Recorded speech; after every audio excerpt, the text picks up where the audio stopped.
بسم اللہ الرحمن الرحیم۔ السلام علیکم۔ اس ویڈیو میں ہم بات کریں گے کہ متحدہ عرب امارات اسرائیل معاہدہ خلیجی ریاستوں کے لیے کیا معنی رکھتا ہے اور آخر اس معاہدے کے پیچھے محرکات کیا ہیں۔ تاریخ ساز گیم چینجر دھوکہ۔ اس مہینے امریکی صدر ڈونلڈ ٹرمپ کی جانب سے کیے گئے اس حیران کن اعلان کو طرح طرح کے القابات سے نوازا جا رہا ہے، جس کے مطابق متحدہ عرب امارات UAE اب اسرائیل سے اپنے سفارتی تعلقات قائم کرے گا۔ سن 1979 میں مصر کی جانب سے اسرائیل کے ساتھ امن معاہدہ قائم کیا گیا، جس کے بعد اردن نے ایسا ہی معاہدہ سن 1994 میں کیا۔ ان دونوں کے بعد اب UAE تیسرا عرب ملک بن گیا ہے جس نے اسرائیل کے ساتھ سفارتی تعلقات باضابطہ طور پر قائم کر لیے ہیں، اور یہ خلیج کی 6 عرب ریاستوں میں پہلا ملک ہے جس نے ایسا کیا ہے۔ توقع ہے کہ مستقبل میں عمان، بحرین اور ممکنہ طور پر مراکش بھی ایسا قدم اٹھائیں گے۔ متحدہ عرب امارات اور اسرائیل کے مابین خفیہ طور پر تعلقات سالوں سے قائم تھے، لیکن اس حالیہ معاہدے کی تفصیلات آخر وقت تک خفیہ رکھی گئیں۔ متحدہ عرب امارات کی ابوظہبی میں وزارت خارجہ سے اس بارے میں کوئی مشاورت نہیں کی گئی اور نہ ہی خطے کے کسی اور عرب ملک سے اس کے بارے میں بات کی گئی۔ اس اعلان سے ہر کوئی سکتے میں آ گیا، لیکن سب سے زیادہ جھٹکا فلسطینیوں کو لگا، جنہوں نے اس فیصلے کو پیٹھ میں خنجر گھونپنا قرار دیا، کیونکہ ان کو ابھی تک اپنی الگ ریاست نہیں دی جا رہی اور نہ ہی اسرائیلی قبضے کا خاتمہ ہوتا نظر آتا ہے۔ بعض تجزیہ کار اس معاہدے پر تبصرہ کرتے ہوئے یہ کہتے ہیں کہ اس میں فلسطینیوں کے لیے کچھ بھی نہیں ہے۔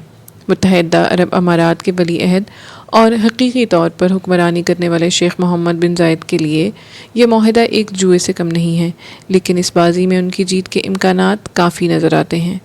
اس معاہدے میں جو واضح خطرہ ہے وہ یہ کہ اس فیصلے سے خطے میں UAE مسلمانوں میں کافی غیر مقبول ہو جائے گا، اور سوشل میڈیا پر تو انہیں تنقید کا سامنا کرنا پڑ رہا ہے اور لوگ الزام لگا رہے ہیں کہ وہ بک گئے ہیں۔ اور اگر اسرائیلی وزیراعظم بنیامین نیتن یاہو مغربی کنارے کو مزید الحاق نہ کرنے کے وعدے سے مکر گئے تو نہ صرف یہ اماراتی شیخ کے لیے بہت شرمناک ہوگا، بلکہ ممکن ہے کہ یہ معاہدے ہی ختم ہو جائیں۔ لیکن دوسری جانب ایسا کرنے کا مطلب ہے کہ وائٹ ہاؤس سے بھی تنقید کو دعوت دینا، اور ویسے بھی خلیجی ریاستوں میں عام عوام کی جانب سے کیے جانے والا مظاہرہ ریاست کو نہیں بھاتا اور وہ اسے برداشت نہیں کرتی۔ البتہ تجزیہ کاروں کے مطابق مستقبل قریب میں امارات کے لیے خطرے شاید کم ہیں۔ یہ معاہدہ خطے میں امارات کی ساکھ کو متاثر نہیں کرے گا۔ یہ اس علاقے کی بدلتی ہوئی سیاسی صورتحال کی عکاسی کرتا ہے، اور اس کی مدد سے UAE کی امریکہ میں بہت پذیرائی ہوگی، جو کہ امارات کی یمن کی جنگ میں شرکت کرنے سے متاثر ہوئی تھی۔ یہاں پر سوال یہ اٹھتا ہے کہ اس معاہدے کے محرکات کیا ہیں، اور اس میں UAE کے لیے آخر کیا فائدہ ہے، جو کہ بذات خود ایک قدر نئی ریاست ہے اور اس کا قیام صرف 1971 میں ہوا تھا۔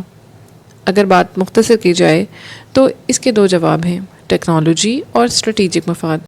سعودی عرب اور بحرین سمیت متحدہ عرب امارات کو علاقائی پڑوسی ایران پر نہ صرف اعتبار نہیں ہے، بلکہ وہ شاید اس سے ڈرتے بھی ہیں۔ خلیجی ممالک کے رہنما خطے کا نقشہ دیکھتے ہیں اور انہیں یہ نظر آتا ہے کہ ایران متعدد پابندیوں کے باوجود کس طرح اپنے مفادات دیگر ممالک میں مستحکم کر رہا ہے، اور مشرق وسطیٰ میں کیسے اپنی موجودگی بڑھا رہا ہے، اور ایران کے پراکسی گروہ اب عراق، شام اور یمن میں موجود ہیں۔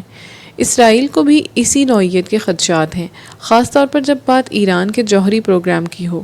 پھر اس کے علاوہ ایک سیاسی اسلام کا تصور ہے جس کا پرچار اخوان المسلمین کرتے رہے ہیں، اور چند خلیجی رہنما اس تصور کو اپنی بادشاہت کے لیے خطر تصور کرتے ہیں۔ اخوان المسلمین کو سب سے زیادہ ناپسند کرنے والے فرد ہیں متحدہ عرب امارات کے ولی عہد۔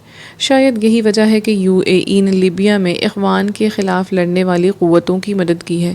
زمینی حقائق کو دیکھا جائے تو اس حکمت عملی کی مدد سے مشرق وسطیٰ کے مختلف قدامت پسند ممالک میں ایک غیر اعلانیہ شراکت داری قائم ہو گئی ہے، اور اس میں اب اسرائیل بھی شامل ہے، جس کی مدد سے ان کی خفیہ ایجنسی کی صلاحیتوں کا فائدہ اٹھایا جا رہا ہے۔ پھر دوسرا عنصر ہے ٹیکنالوجی، جس میں شامل ہے بائیو ٹیکنالوجی، صحت، دفاع اور سائبر سیکیورٹی۔ UAE پہلے ہی اسرائیل کے بنائے ہوئے جاسوسی کے پروگرام اپنے شہریوں کے خلاف استعمال کر رہا ہے۔ اسرائیل خطے میں ٹیکنالوجی کے اعتبار سے سب سے آگے ہے، اور اگر UAE کے ساتھ ان کا معاہدہ کامیاب ہو گیا تو یہ عرب امارات کے لیے مستقبل میں بہت کارآمد ہوگا اور اس سے ان کے اپنے شہریوں کو فائدہ پہنچے گا۔ یہ پہلا موقع نہیں ہے جب اسرائیل نے خطے کے دیگر ممالک سے اپنے مراسم قائم کرنے کی کوشش کی ہو۔ سن 1995 میں اس وقت کے اسرائیلی وزیر اعظم، جنہیں کچھ عرصے کے بعد ایک انتہا پسند یہودی نے قتل کر دیا تھا، انہوں نے اپنے وزیر خارجہ کو عمان اور قطر کے ایک سرکاری دورے پر بھیجا تھا۔ اس کے بعد اسرائیل نے ان دونوں ممالک میں اپنے تجارتی دفاتر قائم کیے تھے، لیکن اس کی زیادہ تشہیر نہیں کی گئی۔ ان کی تجارتی سرگرمیاں بنیامین نیتن یاہو کے وزیر اعظم بننے کے بعد ختم ہو گئیں، لیکن اب حالیہ سالوں میں ایران کے بڑھتے ہوئے عزائم کی روشنی میں اسرائیل اور خلیجی ممالک میں تعلقات تیز رفتاری سے بڑھ رہے ہیں۔ بہت ممکن ہے کہ مستقبل میں اگر اسرائیل اور امارات کے معاہدے میں کوئی رخنہ نہ پڑا تو بحرین، عمان اور قطر بھی متحدہ عرب امارات کے نقش قدم پر چلتے ہوئے اسرائیل سے تعلقات قائم کریں گے، لیکن سعودی عرب شاید فوری طور پر ایسا نہ کر سکے۔ یہ سن 2002 کی بات ہے جب اس وقت کے سعودی ولی عہد شہزادہ عبداللہ نے ایک امن منصوبہ بیروت میں پیش کیا تھا، جس کے مطابق عرب ممالک اسرائیل کی حیثیت کو مکمل طور پر تسلیم کرنے کے لیے تیار تھے، بشرط یہ کہ اسرائیل اپنی سرحد 1967 میں ہونے والی جنگ سے پہلے والی حدود تک واپس لے جائیں۔ اس تجویز سے اس وقت کے اسرائیلی وزیر اعظم کو پیچھے ہٹنے پر مجبور کر دیا گیا تھا۔